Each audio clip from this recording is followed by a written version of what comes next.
Welcome to Service Georgina on Rogers TV. I'm Mayor Margaret Quirk. Our goal is to bring you information to help you understand more about the many services and departments of the town of Georgina. The first half of today's show will focus on the town's winter recreation activities and the recent Ward 5 recreation study and survey. And our second half will talk with the town's new CAO, Ryan Cronsberry. So joining me for our first discussion is our Director of Community Services, Dan Butno, and Manager of Recreation Services, Patty White. Welcome to you both. Thank you. Thank you for having us. Well, 2021 was certainly an unusual year for your department and staff. And I first want to thank you both for all your work on the mass vaccination clinic that was held at the Ice Palace. Over the months, I received many positive comments regarding this operation. People really happy to be able to get vaccinations in their local community. Before we get into the winter recreation activities, can you tell us how many people were vaccinated at the clinic? Maybe Dan, you can tell us. Thank you, Madam Mayor. And it certainly was a different year, unlike any other. I would say over the course of several months, from February through to September, we supported York Region Public Health in hosting a mass vaccination clinic at our Georgina Ice Palace. While I don't have the exact numbers of vaccines that were administered, I can certainly express that the clinic operated 7 days a week at this location. We saw thousands of individuals through the doors during this period of time. And I would go so far as to say the synergy and the collaboration between the town and the regional health unit made this a very positive experience for our residents and public who attend the clinic. And what's the status of the clinic at the Ice Palace now? And I know we're pre-recording this, so if what the status is as we record it could be different than when somebody views it, but there still is a clinic at the Ice Palace currently, correct? Certainly there is. Well, while we paused for a brief window, the clinic felt that we were an ideal location. The setup, again, going back to the synergy, the setup and the location was conducive for that accessibility in the north part of the region. We are currently continuing to operate not a mass clinic, but an actual clinic that administers your booster shots, your second doses, and has also undertaken to start the administration of the younger age groups on site. They're operating out of our banquet hall at the Georgina Ice Palace. Perfect. So now last year in 2021, COVID-19 really impacted our winter recreation activities. And I know this year, while COVID is still there and is still an impact, certain activities are gearing up for a hopefully more normal season. So what experience can our residents expect in the way of safety protocols and measures when attending activities at our local arenas, the pool, and other municipal facilities? I appreciate that question very much so, and it's an opportunity for me to express to our public and our valued residents. We're commencing the reopening protocols for recreation and getting back to what we would call normal operations or a new normal. Keeping in mind, we're not there yet. The pandemic is still upon us and there are restrictions that are still impacting our operations. We need to be mindful of this and we need to maintain vigilance in ensuring the safety and well-being of our patrons.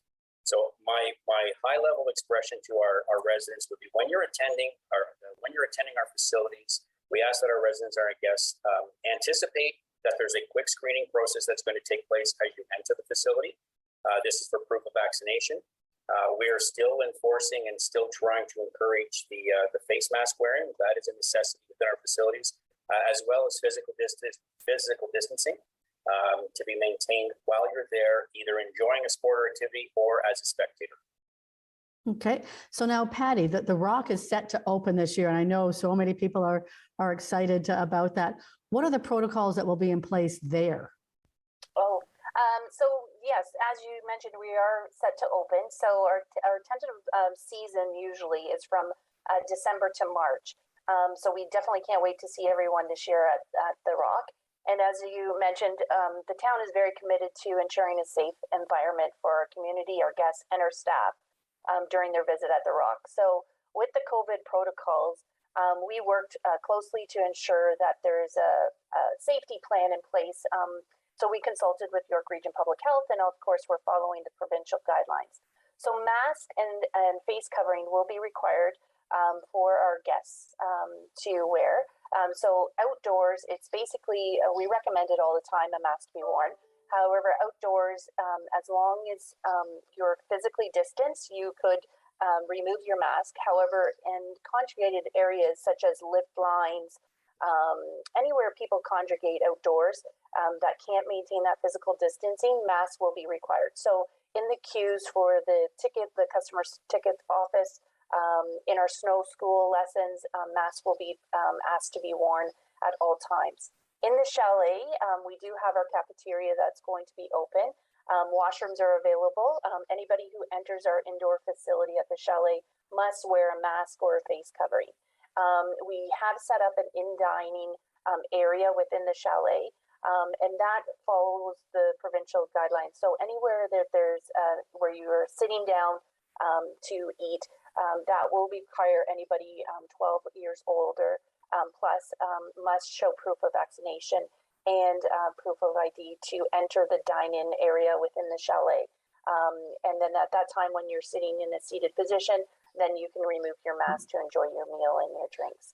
Similar to being in a restaurant. Exactly. If you go in to pick up the takeout, you wear your mask, you pick it up, you take it out.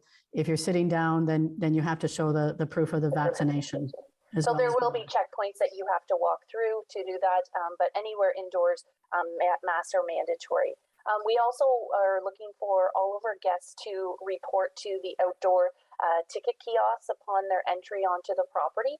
And at that point, when they check in, they'll be screened and lift tickets will be provided to our guests. So make sure if you're not feeling well to, take the day at home. But if you're feeling up to it and you want to come and enjoy the excitement, we welcome you at the Rock. New this year with tickets, we actually will be doing some online ticket sales. So be sure to go to georginarock.ca and tickets will be available for you to purchase. So right now we're selling them as 2-hour ticket passes per day. So you can go on, whether it's Thursday you want to come and join us, then you just go on, purchase your tickets, and then you'll have a QR code when you come up to the outdoor ticket kiosk, and then they'll be able to process your ticket and provide you your pass to get onto the lift. Great, that's a good idea. Now, speaking of Rock passes, they're available for sale. The Georgina residents do have a discount. What's the current price as of January of 2022, and what does that include? So January for residents is $120 plus HST, and non-residents is $150 plus HST. The Rock Seasons Pass is the ultimate value in seasons passes. And I just, it gives you unlimited tubing, skiing, and snowboarding during our operating hours. You also have a dedicated lift lineup. So any seasons pass holders will have a specific lineup that you can bypass the regular. And then, of course, we have discounts on our snow school lessons and discounts on PA day camps, March break camps. Okay, great. And I know public skating is available this year at our arenas. What's the process for that currently? And again, some of these things can change quite quickly, but the process now for public skating? So for public skating indoor facilities, that would be the Georgina Ice Palace and the Georgina Sutton Arena. Pre-registration is required. So if you go on to georgina.ca/skating, that will outline all of our programs from all ability skates, family stick and pucks, to sledge hockey, times and schedules, as well as our COVID protocols. So as Dan had mentioned earlier, for all of our recreation facilities, proof of vaccination is required with and wearing your mask at all time and hand sanitizing on entry. And that's for indoor. Now we've got the CAO Outdoor Ice Pad. How will it operate this year? Because there's always questions in the past about what times there are for hockey, what times there are for public skating, that type of thing. I'm going to jump in here and I'll go very quickly. Yes, the PIP opened up for this season. The weather was conducive for us to do so. Our outdoor facility will operate more normally, meaning we won't be checking for vaccination proofs because it's an outdoor facility, and there won't be requirements for pre-registration of activities. The protocols and facility rules, etiquette, and play responsibilities will be posted actively at the site. I would encourage anyone wanting to know what those activities are. Patty and her team has actually put together a program to reflect the diversity of between public skating or organized hockey play and whatnot. Go to georgina.ca/skating. We're working on that schedule as we speak. It changes occasionally, but it'll give you the most current information required. Okay, good. Now, what are the plans for this year's Snowfest? Because again, last year, no Snowfest was virtual. But what do we have planned for this year? So our typical Snowfest is a one-day public event. This year, what we're going to do, just because COVID is still present within the community, we are going to extend that one day over 3 individual outdoor events. So the individual events, you can visit georgina.ca/events, and it will outline as we come closer to each of the event for the full details. But you can look forward to a cardboard toboggan race, themed skating parties, and a snow globe dance party. So lots of family experience through creativity is coming your way for our Snowfest event this year. That sounds really good. Now, switching gears a little bit, we've been working on the recreation study for Ward 5. Dan, what have we found so far in that study? We've done a couple of surveys. We had a public consultation session. What have we found so far? Madam Mayor, we started the process in fall of 2021. And currently, as we analyze and pull together this information, it's wrapped up. We're seeing from public feedback that there's possibly a lack of awareness of our facilities or an underutilization of our facilities. We've been advised or told as we categorize some of the responses that there's cost prohibitive measures that are in place. And there's also been an identification of what major facilities, recreational facilities that particular community in general is looking for their residents, for their local residents and their local needs. So what we're going from there is we're going to identify high level. We've seen basketball courts as a request. We've seen skateboard facility, a splash pad facility, and gathering spaces are all there. Staff are going to be analyzing that information. We're going to be putting forward a roadmap for us to follow, and then we'll be presenting our findings and recommendations to council in the first quarter of this year. So we'll get a report back. I'm sure there's probably a few quick wins. We're running out of time, but are there anything that you can see like quickly that we could do? Certainly, very quickly with the response we received, we're going to look to align our recreation program opportunities with those desires. We're going to look at our rates and fees, and if we can make some adjustments, we'll present that to council for consideration. Okay. We're going to focus our efforts and assign our resources to those areas and an enhancement to our communication so that we can get the word out to the community. Good. I'm going to have to cut you off there. Thank you both. Great information. Be sure to check out our website for all the information on our recreation program. We're taking a quick break, and when we come back, we'll talk with the town's new CAO. I'm Mayor Margaret Quirk, and this is Service Georgina on Rogers TV.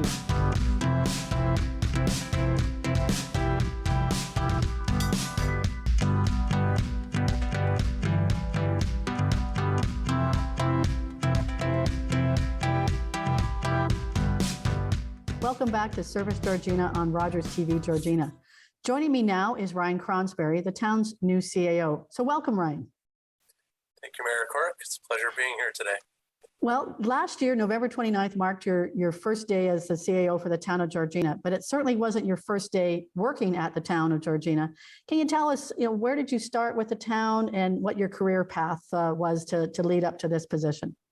Oh, thank you, Mayor Quirk. I was fortunate in 1998 to apply for a seasonal parking enforcement position here at the town. I saw a job posting in the local paper, and I was just finishing up at Sutton District High School and had aspirations at becoming a police officer and started to head in that direction through Sir Samuel Fleming College. But when I started off here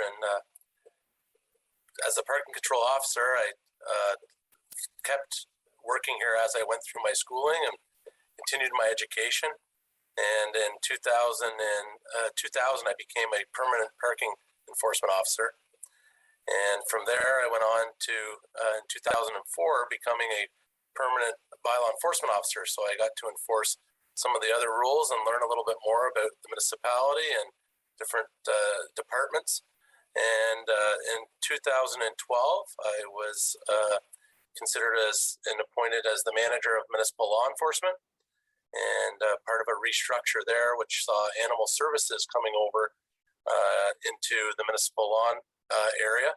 And that was my first management experience in 2012, and continued on from there in the corporation. In 2018, I had an opportunity to come down in Assistant CAO's office and acted for a short time as the deputy CAO, looking over a couple departments, and to assist in this Office of the CAO with some issues management. And in 2019, I was successful in obtaining the deputy CAO role by council in a permanent fashion. And I've worked closely with the CAO until now, at this time, when I was appointed as CAO. So that was kind of the journey.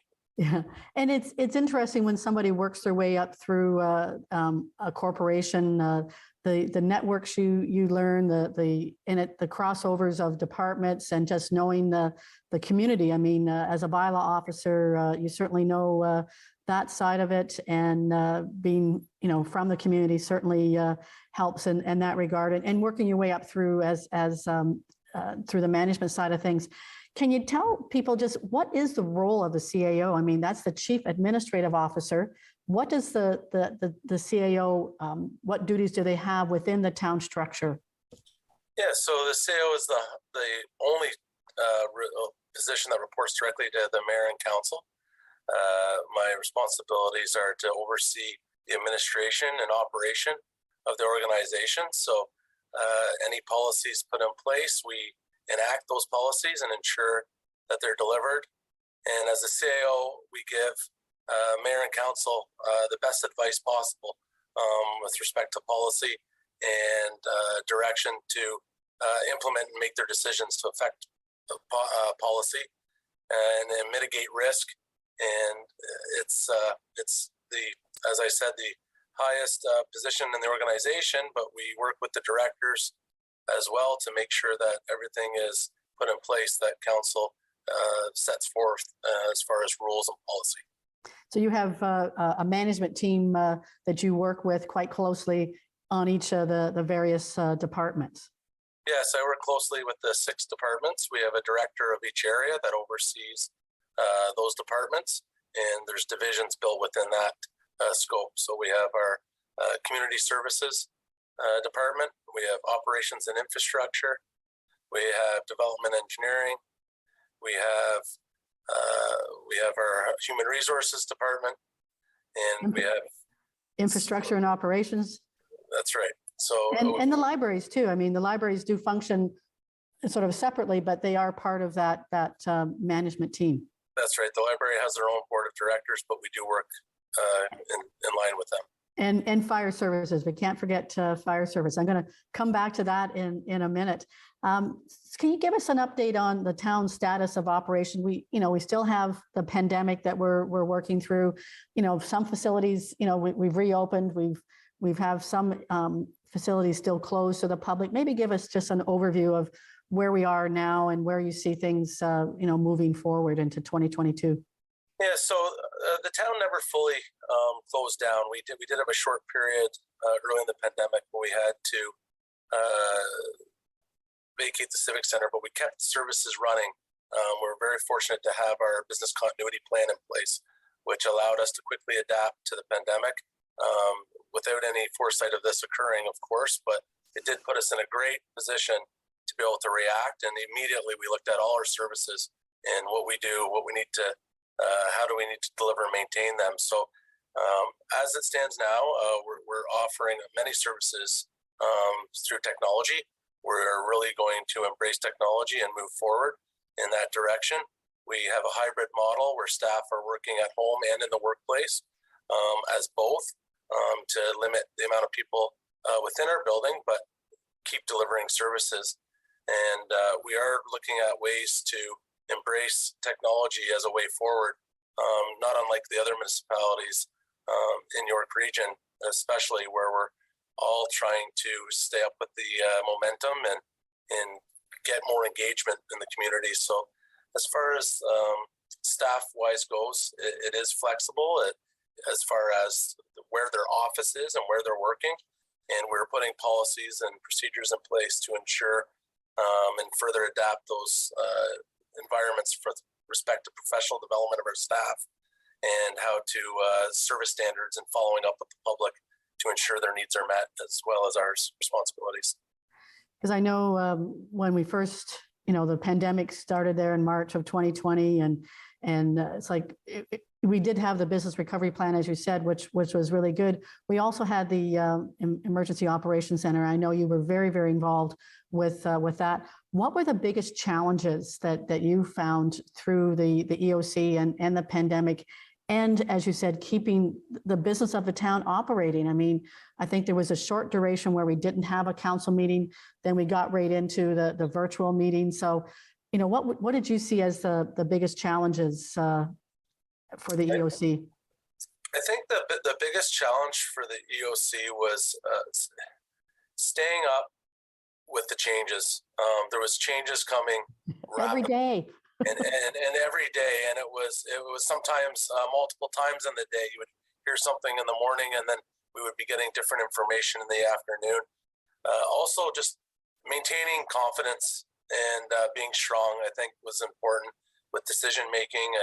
It's once you had the information, there was not a lot of time to waver on things, and it was very critical early on to make decisions with confidence and to make them sound decisions and move forward. So I think that the biggest thing was just information change and then getting it out. And lucky we had a great team and spent a lot of time together to make sure that this worked. Yeah, every day, as you said, we'd hear something, a new closure, and closing looking back, closing things was maybe a little easier than reopening. And certainly the challenges that we've had with over the last couple of years with our beaches and our parks, and the foremost thing has always been the safety of our residents, of our staff, of our visitors. So within the Civic Center, we've always had staff working here in our facility, and that's a little bit different than some of the other municipalities. But what do you see as the future of the Civic Center in terms of the current building, which we know isn't the best in terms of ventilation, but are we looking at other ways to offer some of those services that right now people can't come in for those in-person meetings? Absolutely. We've been reviewing all our services to ensure they're being met. We're also looking at other customer service initiatives. One of the things council will be receiving this month is a update on the future of council meetings, the future of our Civic Center, how we're going to deliver our services, and what we're doing with staff. So that will be a very important update for council, and it will be great information for the public. And I hope that they will be all supportive of our way forward. So as far as council and the public goes, and we can continue to deliver great services. Great. So what are you looking forward to most in your new role as you've worked your way? Did you ever thought that when you started even as a manager of municipal law enforcement, did you ever think or envision that you would be at the top and what you would want to do if you were the CAO? Well, you're there now. What would you like to move forward on? What are you looking forward to most as in the position? Well, Mayor Quirk, I guess when I started off, I didn't have aspirations to be a CAO, but I had very fortunate to work with leaders here at the town that have been here before me, and quickly looked up to many of them, and they all had important qualities. And I caught my eye, I guess, and my biggest thing is I want to bring to the organization stability. I want to bring just a stable work environment where staff and the public know what they're to expect. I want to bring a lot of pride back and just ensure that the community knows that town staff care. Staff are going to do their jobs. We're going to deliver great service. Mediocre effort isn't good enough in my eyes. I really want to deliver services above and beyond. I don't mean money-wise or monetary, more attitude and how we approach things. So my biggest thing is just stability, working with council, working with the public, the hometown feel I really love. I'm very fortunate to have this opportunity to lead the staff, and I'm just really excited for the year to come. It'll be an interesting year because 2022 we're hopefully moving out of the pandemic. And again, we don't know when we tape this show what happens when it's being aired, but certainly there is a degree of optimism, I think, within the community. I mean, we're all concerned about the case numbers and variants, but I think 2022 is that year that we're all looking forward to start to move forward.